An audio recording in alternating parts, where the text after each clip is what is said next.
Devuthani Ekadashi 2023 date 22 या 23 नवंबर। कब है देवउठनी एकादशी? कब होगा तुलसी विवाह? क्या है मुहूर्त? देवउठनी एकादशी 2023 डेट कार्तिक मास के शुक्ल पक्ष की एकादशी को देवउठनी एकादशी कहा जाता है। इस एकादशी का बड़ा मान है क्योंकि इस एकादशी से पिछले 4 महीने से विश्राम कर रहे श्रीहरि उठ जाते हैं और इसी कारण इसे देवउठनी एकादशी कहा जाता है।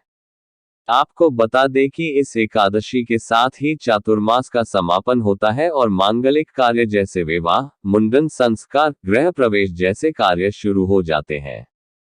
23 नवंबर को देवउठनी एकादशी। इस बार इसकी डेट को लेकर थोड़ा सा कंफ्यूजन हो गया है।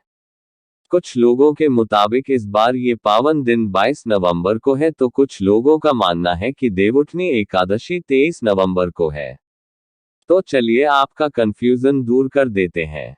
दरअसल इस बार कार्तिक शुक्ल एकादशी का प्रारंभ 22 नवंबर को रात के 11:04 से हो रहा है, जिसका अंत 23 नवंबर को रात के 9:01 को होगा। अब चूंकि वैदिक धर्म में उदया तिथि मान्य होती है इसलिए एकादशी का व्रत 23 अक्टूबर को ही रखा जाएगा। माँ तुलसी का विवाह। माँ तुलसी का विवाह भगवान शालीग्राम से होता है। मालूम हो कि इस एकादशी को प्रबोधिनी, देवोत्थान और देवोत्थान जैसे नामों से भी संबोधित किया जाता है।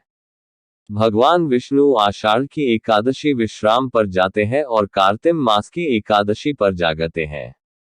विश्वाम के 4 महीने के इस मंथ को चतुर्मास भी कहते हैं। ये दिन इसलिए भी खास है क्योंकि इसी दिन माँ तुलसी का विवाह भगवान शालीग्राम से होता है। ये दिन बहुत पावन है। जो पति पत्नी तुलसी विवाह करते हैं उनके जीवन में कभी कोई बाधा नहीं आती है, उनकी जीवन बड़े ही प्रेम और सम्मान के साथ कटता है। देवउठनी एकादशी 2023 पर बनेंगे 3 शुभ योग। रवि योग 23 नवंबर को सुबह के 6:50 से शाम के 5:16। सर्वार्थ सिद्धि योग 23 नवंबर को सुबह के 5:16 से शाम के 6:51। सिद्धि योग 23 नवंबर को सुबह के 11:54 से 24 नवंबर को 09:05 AM।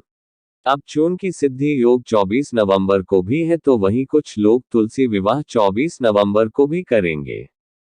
पारण टाइम 24 नवंबर को सुबह के 6:50 से सुबह के 8:57 के बीच पारण है।